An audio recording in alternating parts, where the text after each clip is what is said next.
Alors nous sommes arrivés d'Af Mem de Sanhedrin, donc pour le vendredi 3 Elul al-Hamim. Nous sommes première ligne, nouvelle Mishnah donc. Alors la Mishnah enseigne Ayub Botrin Otan Besheva Hakirot. La Mishnah a dit comment on enquêtait les témoins. Eh bien, on les interrogeait Sheva Hakirot, cette question principale. Alors la Mishnah elle l'énumère Be'ezo Shavua, Be'ezo Shana, Be'ezo Chodesh, Be'chama B'chodesh, Be'eze Yom, Be'eze Sha'a, Be'eze Makom.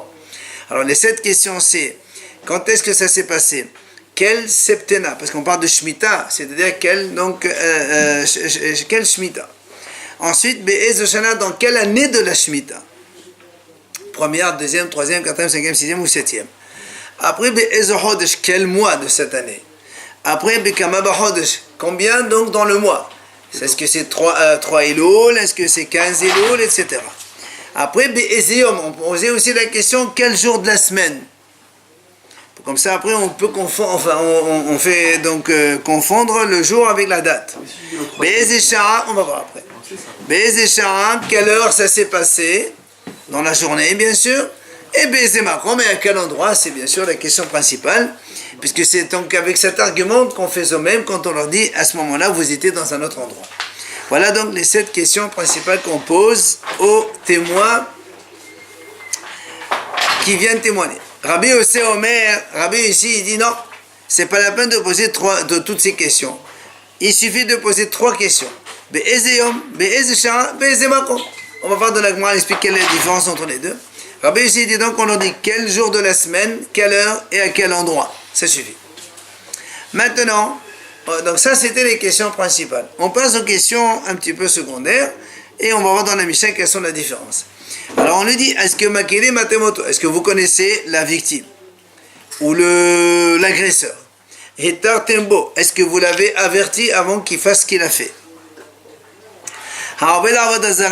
Si maintenant il vient témoigner contre quelqu'un qui a fait l'Avodazara, on lui dit, donc les juges interrogent les témoins, et mi'avad ou va ma'avad. Qu'est-ce qu'il a fait comme Avodazara et de quelle manière il a adoré cet Avodazara? La Mishnah dit celui qui multiplie les questions, donc secondaires, on va appeler ça, il est Meshubah, et Uma, c'est bien, il est louable. Plus tu poses des questions, plus tu arrives un petit peu à préciser les faits, surtout s'il faut donc démentir un des 2 témoins, on peut arriver. Et la Mishnah nous dit, une fois Rabban Yochanan ben Zakkai, il a interrogé les témoins sur l'épaisseur de la tige de la feuille des figuiers. C'était une histoire qui s'est passée sous un figuier. Alors il lui a dit est-ce que la tige qui tenait la figue, est-ce qu'elle était épaisse, courte, longue? Voilà, c'est pour te montrer combien on est précis. Alors maintenant la Mishnah a dit, quelle est la différence entre les questions principales et les autres questions qui sont secondaires, subsidiaires? Eh bien c'est très important la différence, elle est complètement donc opposée. Hakirot, dans les questions principales, et si un des 2 témoins dit je ne sais pas répondre à cette question, du coup le témoignage est nul. Pourquoi? Parce que nous on a un principe que quand un témoin ne peut pas répondre à une question sur laquelle on peut le rendre soi-même, alors le témoignage est nul. Ça veut dire qu'on ne peut pas le fausser. Si on lui dit à quel endroit ça s'est passé, il va dire je ne sais pas. Alors si quand ils vont venir les 2 témoins, ils vont nous dire mais toi à ce moment-là tu n'étais pas à Marseille, tu étais à Paris. S'il ne dit pas que j'étais à Marseille, donc on ne peut pas le rendre soi-même. Donc, le témoignage, il est nul, on ne le comprend même pas en compte. C'est un détail. C'est le question secondaire sur les détails. Non, on parle des questions principales ici. Ah, pardon. On parle des questions principales ici. Les 7 questions principales, s'il dit je ne sais pas, on annule son témoignage. Par contre, Bédékot, les questions subsidiaires, si il dit je ne sais pas, c'est pas grave, tu sais pas, ça n'a pas d'importance. Il dit même plus.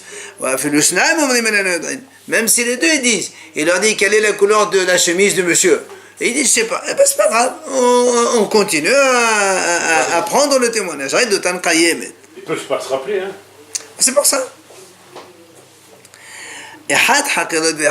Maintenant, la Mishnah dit que ce soit dans les questions principales ou les subsidiaires. C'est-à-dire quand un il dit une chose et l'autre il dit autre chose, même dans les questions subsidiaires, le témoignage il est nul. Parce que tu peux dire je ne sais pas, mais on ne peut pas être deux témoins contradictoires. Donc dans ces cas-là, le témoignage il est nul aussi. Et la Mishnah continue un petit peu à développer cela.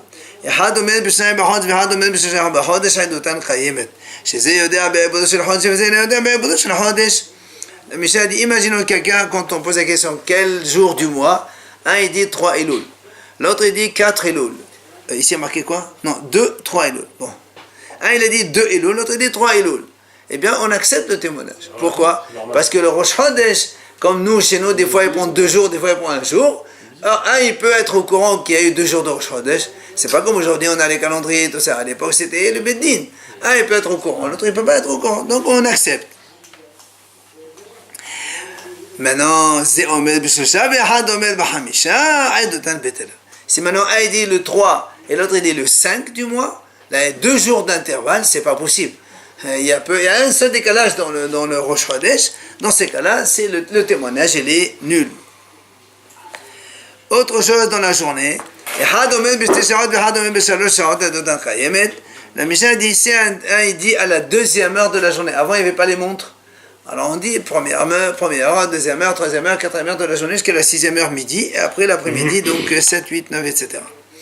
Alors la Mishnah a dit ici, il a dit ça s'est passé à la 2e heure. Et l'autre il dit à la 3e heure, eh bien le témoignage il est bon, parce que entre 2 et 3, on n'est pas très très précis. Par contre, si un il dit à la 3e heure, l'autre il dit à la 5e heure, donc il y a 2 heures de différence, et bien le témoignage il est nul. Mais Rabbi Yehuda il n'est pas d'accord sur ça. Rabbi Yehuda Omer Kayemet. Rabbi Yehuda il dit même il dit à la 3e heure, l'autre il dit à la 5e heure, on peut se tromper de 2 heures. Par contre, Rabbi Yehuda il dit aussi que c'est problème. Un il dit à la 5e heure, l'autre il dit à la 7e heure. Il y a la 6e heure, donc le soleil est au zénith. Quand on est à la 5e, le soleil est de ce côté. 7e, le soleil est de l'autre côté. Là, on ne peut pas se tromper. Donc c'est sûr que c'est un faux témoignage. Comme la Mishnah a dit, évidemment, à la 5e heure, le soleil est toujours côté est. Alors que Besheva, à la 7e heure, on est donc déjà dans le début d'après-midi, le soleil est déjà côté ouest. Voilà donc les questions qu'on pose aux témoins. Après, quand on a posé la question au premier témoin seul, on le fait sortir et on rentre le second témoin au Votrinoto et on lui pose toutes ces questions-là. Maintenant, si les paroles des 2 témoins se trouvent concordants et donc ça correspond l'un à l'autre, pothin bishut. Alors le juge, il commence à, donc comme on a dit, rappelez-vous dans la Mishnah, on a dit pothin bishut, c'est quand on commence toujours donc avec un avis favorable sur l'accusé. On commence pas à l'accuser. Vous vous rappelez, la Mishnah l'avait dit à l'époque là-bas, on lui dit, n'aie pas peur, comme on dit là-bas, n'aie pas peur. La Mishnah a dit comme ça, Srout, voilà c'est ça. Voilà, si tu n'as pas commis ça, n'aie pas peur. Donc c'est ça le côté favorable. Si un des témoins, il veut maintenant intervenir pour en faveur de l'accusé. Rappelez-vous, on a dit que les témoins ne peuvent pas, le témoin quand il a donné son témoignage, il ne peut plus parler, il ne peut plus plaider en faveur ou contre donc l'accusé, c'est pas possible. Ou bien un des élèves qui sont donc présents là-bas pour apprendre, s'ils veulent condamner l'accusé, là aussi on le fait taire, on ne l'écoute pas. Par contre, c'est un des élèves, il dit moi j'ai un argument en sa faveur, on le fait monter, on le fait asseoir entre les juges et on écoute ce qu'il dit. Et donc il restait là-bas toute la journée avec les juges. Si Mehmet, on voit que donc l'argumentation elle est valable, alors on la prend en compte. Maintenant la Mishnah a dit, même si la victime elle-même elle dit, j'ai un argument en ma faveur, on écoute aussi. Et on essaie d'écouter donc de nouveau et de voir un petit peu ce qu'il raconte. Mais à condition qu'il y ait quelque chose de donc fondé dans ce qu'il dit, parce que si à chaque fois il dit la même chose, enfin, on n'en finit plus.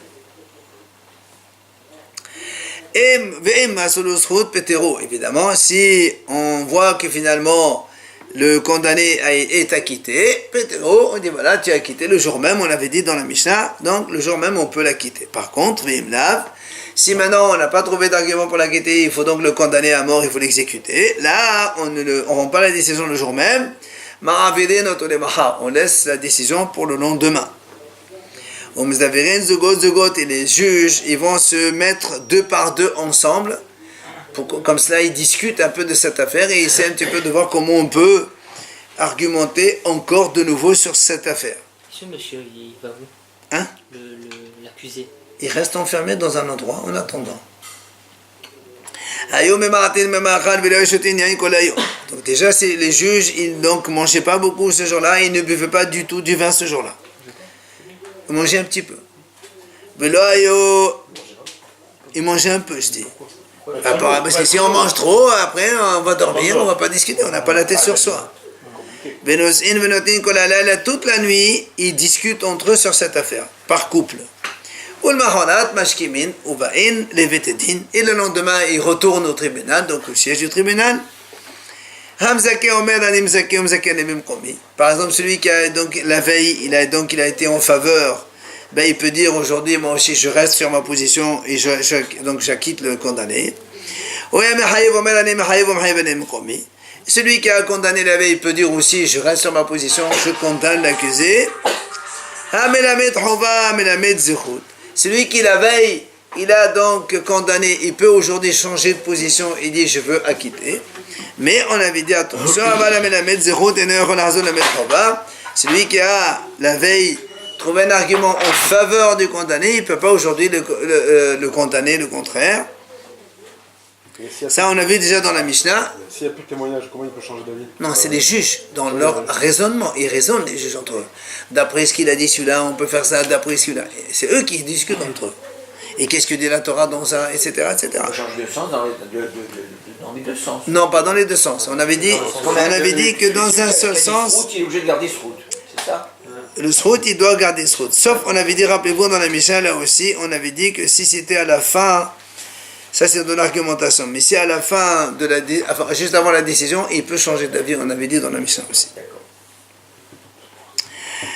Alors, Ta'o Bedavar, si maintenant un juge s'est trompé dans l'argumentation, eh bien, rappelez-vous, on avait dit qu'il y avait des scribes qui écrivaient l'argument de chacun. On a dit, monsieur, oh, hier tu n'as pas dit comme ça, tu as dit autre chose. Donc, fais attention. Et si maintenant on a trouvé donc un argument pour l'acquitter, on l'acquitte et on le fait sortir. Sinon, s'il n'est pas, donc il n'y a pas de majorité pour l'acquitter, on commence à compter les juges pour savoir combien ils sont à le condamner. S'il y a 12 qui sont en faveur et 11, puisqu'ils sont 23 juges, et 11 qui le condamnent, donc 12 pour, 11 contre, évidemment la majorité elle est bonne, Zakai, il sort acquitté. Par contre, s'il y a 12 qui condamnent et 11 qui donc acquittent, on dit, là, rappelez-vous, on a dit il faut 2 voix de majorité, donc on fait rien, on va rajouter 2 dayanim supplémentaires, ou même plus, il dit la Mishnah, si maintenant 11 contre 11, un il dit moi je sais pas, prends pas position. Dans ces 2 cas-là, Yosef va Dayanin, on rajoute des juges au fur et à mesure. 2. Combien? 2 par 2. On fait 2, on discute et on voit si on arrive à trouver une majorité. Donc soit en faveur à une voix, on la quitte, et si c'est en défaveur à 2 voix, on le condamne. Sinon, on rajoute encore 2 dayanim, mais c'est de suite jusqu'à 71. On va refaire toute l'argumentation, c'est juste ceux qui étaient là. Voilà, les 2, ils disent qu'est-ce qu'ils pensent, et on essaie de voir. C'est ceux qui étaient présents, c'est ceux qu'on a utilisés. Et c'est tous des tamidim, évidemment. Donc, jusqu'à 71 maximum, on ne peut pas aller au-delà. Donc ils sont tous présents. Ah oui, évidemment. Les talmidim, ils sont sur place, on avait dit déjà. Alors maintenant, la Mishnah, elle conclut. S'il y a 36 pour et 35 contre, donc Zakai, ils sont acquittés. C'est maintenant, s'il y a maintenant 36 contre et 35 pour, alors on ne peut pas. Parce qu'on ne peut pas condamner à une voix de majorité. Qu'est-ce qu'on fait? Il recommence à argumenter entre les Dayanim, ils discutent entre eux. Il faut qu'il y ait soit une voix majoritaire en faveur, soit deux voix majoritaires en défaveur pour condamner. Mais on a dit faire rentrer deux personnes. Ça, on est à 71, ça y est. Jusqu'à ce que, donc, comme on a dit, la Mishnah a pris le côté favorable, c'est-à-dire que celui qui a été Hayab, il dit je suis Zakai, donc du coup ça fait 36 pour et 35 contre, ça marche. Mais dans l'autre sens aussi ça marche. S'ils étaient 36 Hayab et 35 Zakai, et donc un des Zakai il va faire 37 contre 34, ça y est, c'est terminé, et on va le condamner dans tous les cas. Parce qu'ils ont pas le premier jugement. Ils vont changer leur jugement. Il y a forcément des gens qui vont... Il y en a un qui va forcément. Oui. Bah oui, c'est comme ça, on n'a pas le choix. Voilà donc la Mishnah. Maintenant, on revient à la première idée quand on a dit les juges interrogent les témoins, cette question principale. Gemara, les deux dernières lignes. Menani, mais d'où tu apprends qu'il faut poser cette question? Amar Rabuda, il a dit Rabuda. Parce que d'Amar, là, il y a un pasouk. Vedarashta b'hakata b'sha'alta hetiv.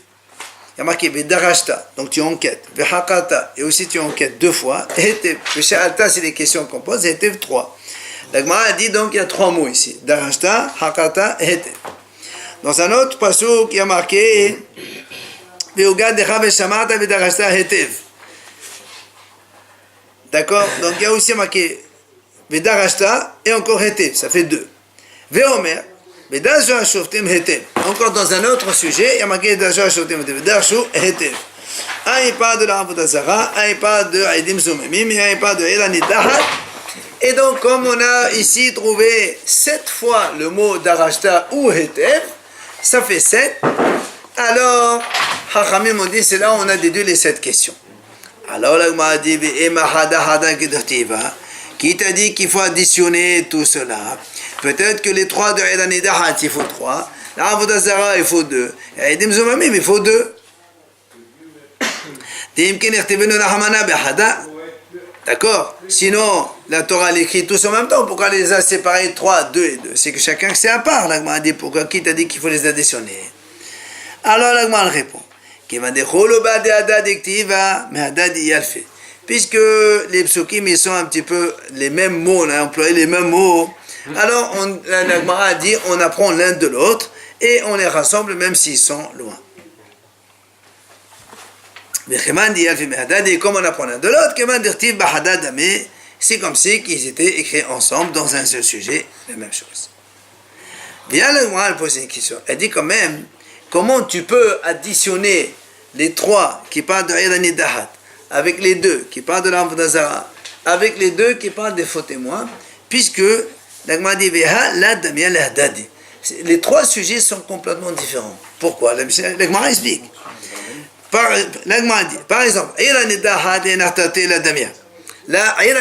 quand donc la ville, on va la brûler avec les gens qui, dans la majorité, ils ont fait la Avodah Zara. C'est pas comme les Avodah Zara et comme les Aidim Zomamin. Pourquoi? Les 2 autres, celui qui fait Avodah Zara ou Aidim Zomamin, on va pas lui brûler ses biens. Alors quand on va brûler les biens. Donc c'est 2 choses complètement différentes. Comment tu peux additionner les 3 avec les 4? C'est peut-être pas pareil.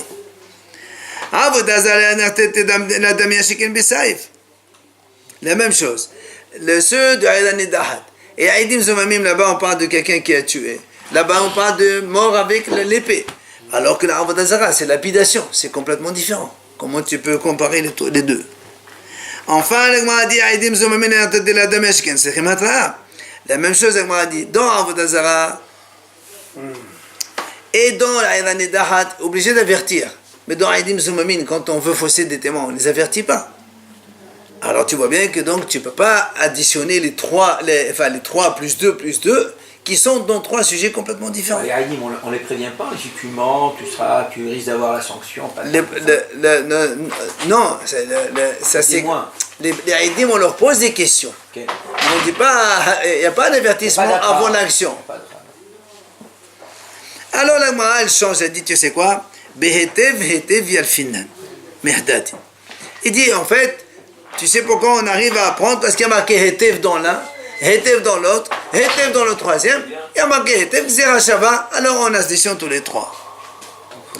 Maintenant, l'Agma a dit, non, parce que dans le premier, il y a marqué Hetev. C'est le Hetev qui fait que on apprend l'un de l'autre. Et l'Agma nous dit Moufne. Parce que pour faire une Zerachava, des fois on peut casser la Zerachava. Mais quand est-ce qu'on ne peut pas la casser, même si on peut objecter? Comme on a objecté maintenant, nous on a dit que c'est trois sujets complètement différents. Comment tu peux les comparer ensemble? Mais quand il est moufné, c'est-à-dire que le mot il est complètement en plus, il ne sert à rien, là on ne peut pas objecter, même s'il y a une objection, on n'objecte pas sur les Zerachava. Et c'est ce que dit l'Agmara. Moufné, c'est-à-dire le mot Hetev, il est en plus libre, on n'apprend rien de cela. Parce que dès il a moufné et calé mes frères, comme on a dit nous, on peut objecter. Alors la Gemara dit c'est vrai, laï afnouye moufné, c'est vrai que c'est libre. Parce que me déhavalé les matabedas chouvé haqlou. Mais ça n'est que la bédévodé béhétev, parce que là, au lieu de marquer ici le passage qui dit comme ça, Vidanasa vehakata veshata hetev, alors on aurait dû marquer Vidarshu vehaqlou, par exemple, Hashoftim, Vidarshu Hashoftim hetev. Pourquoi tu marques hetev? Marque Vidarshu vehaqlou, comme on a marqué dans les deux premiers, Darashta, Hakarta. Mais les deux mots, pourquoi tu marques Hetev? C'est en plus. Alors c'est pour ça qu'il est en plus, et donc on le fait Xerashava et on ne peut pas objecter. Alors la m'a dit très bien, tu as dit que le Hetev il est en plus, c'est vrai. Mais si tu prends l'autre, toi tu as dit, au lieu de marquer Vedarshu Hetev, il faut marquer Vedarshu Vehaqlu. D'accord? Il dit, mais alors, donc ça c'est dans un cas. Mais les deux autres, il y a marqué déjà Vedadashta Vehakarta. Et dans l'autre, Veshamata Vedarashta. Donc tu vois bien qu'il y a bien marqué Vedarashta Vehakarta. Donc, tu ne peux pas dire ce que tu viens de dire maintenant comme quoi il est moufné. Alors il m'a dit donc les deux, on aurait dû marquer comme on a dit Vedashu Vehakarta. Et comme on a marqué Hetev, il est moufné. Et la ira nidahat, maïhavali limertav. Donc, m'a dit, mais dans ira nidahat, c'est marqué Vedarashta, Vehakata. Et alors le Hetev, tu ne peux pas me dire il fallait écrire autre chose à la place. D'accord? C'est pour ça que l'Agma dit.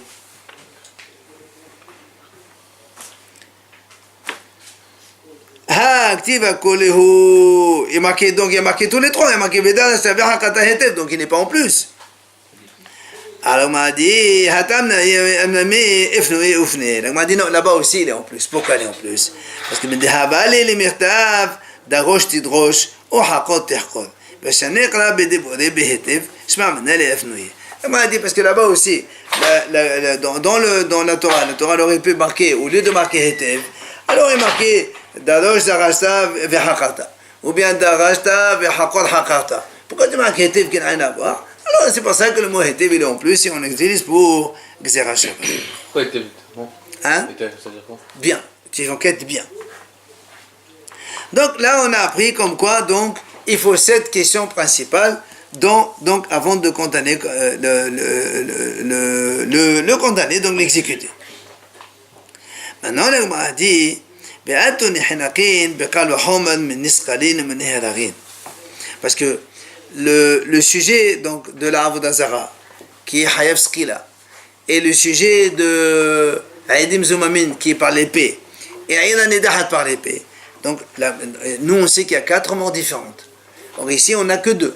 Alors c'est pour ça qu'il dit les Nehinakin, ceux qui sont strangulés, on les apprend maintenant. Si déjà ceux qui ont la mort la plus difficile, d'accord, le Menisralin ou Meneherarin, c'est ça. Donc puisque cela, tu as dit il faut être vraiment très méticuleux, poser des questions, a fortiori pour une mort légère, il faut aussi faire attention avant de tuer. Et Nisravim aussi c'est la même chose, parce que nous on sait que ce qui est là c'est la première, après il y a Sedefa, c'est pour ça que l'Agma a dit très bien, ce raisonnement que tu as fait, qu'on apprend par Kalva Homer, ça marche pour les Haramim, que eux ils ont dit effectivement, des Amri, ce qui est là, voilà. Donc quand tu as la skila et tu as dit ici les 7 questions, à fortiori les autres morts plus légères, tu veux te faire, avant de tuer, fais attention. Je pensais qu'on ne pouvait pas apprendre de par Kalva Khomer les Onesh. Comment ça va là? Nontin Minajin normalement. Très bien. Et donc comment la gamme peut dire. Mais là, on n'est pas en train d'apprendre les Hanshin. On est en train d'apprendre comment que nous, on a déduit qu'on pose les questions, les 7 questions, à travers Avodazara, et là, il n'y a que 2 morts, il n'y a pas les 4 morts. Comment tu dis qu'il faut aussi poser les 7 questions dans les autres 2 exécutions? Ça m'a dit, Rabbi Shimon lui, il a dit, Srefa, c'est Hamoura, c'est plus sévère. C'est la première. Alors maintenant, ici, il n'y a pas Srefa dans les 3 sujets qu'on a. Alors, Maïka les Mémar, comment tu vas apprendre? Parce que on peut dire, selon Rabbi Shimon, il y a Srefa en premier, Skela en deuxième. Dans la Skela, tu m'as dit, on pose les 7 questions. Moi, je peux te dire, Srefa, c'est plus sévère. C'est pas la peine de poser des questions. 2-3 questions, hop, tu le tues. Donc, selon Rabbi Shimon, il y a un problème. Comment on apprend qu'il faut aussi poser les 7 questions dans Srefa? Pour les Haramim, ça ne pose pas de problème. Parce que les Haramim, eux, ils ont dit, Skela, c'est le plus grave. Donc, quand dans la plus grave, tu as posé cette question, c'est sûr que dans la moins grave, il faut aussi poser cette question avant de tuer quelqu'un. Mais dans l'autre sens, ça ne marche pas. C'est pour ça que l'Agma dit Ela ma la biouda, vehene emet nachon, vehene emet nachon. Il y a marqué vehene emet nachon à davar 2 fois. Alors, donc dans la Avodah Zara et dans Eidan Hat, alors, emet et nachon, ça fait 4. Emet, nachon, emet, nachon. Ça fait 4 donc mots en plus. Alors, rajoutez aux 7 mots qu'on a vus donc précédemment, ça nous fait 11. Alors, qu'est-ce que tu fais avec les 11? Sheva, les Sheva Hakerot, comme on a dit nous, 7 pour les 7 questions principales. Dal, Tlat, Xera Shava. Tu enlèves les Hetev qu'on a dit, donc on utilise pour la Xera Shava. Donc, ça nous fait 10. Passe à l'Ohada, il y a un qui est en plus. Ce 1 en plus, les Rabbi Shimon et Nisrafin. Pour Rabbi Shimon, c'est pour les Nisrafin. De là, on apprend qu'il faut cette question, même pour les Nisrafin, selon Rabbi Shimon. Maintenant, tu vas me dire, dans ces cas-là, pour Hachamim, ils n'ont pas besoin de tout ça. Puisque Hachamim, on a déjà déduit pour les Nisrafim qu'eux, ils sont la Skela, la première. Et si pour la Skela, tu poses cette question, il faut se pour la Slefa aussi. Alors, ils disent, c'est vrai, tu as raison. Les Rabbanan, même si des fois on apprend par le Haman la Torah, tu l'écris quand même, comme quoi il faut faire cette question. Maintenant, mais Rabbi Abou, il n'est pas d'accord avec ça. Il dit pourquoi? Moi je peux te dire que ce 8e mot, puisqu'il y a un mot en plus, là est Shmoné Hakirot. Et peut-être qu'il faut poser 8 questions, pas 7 questions principales. Alors la m'a dit, Shmoné Hakirot Mika, est-ce qu'il existe 8 questions? Ça n'existe pas.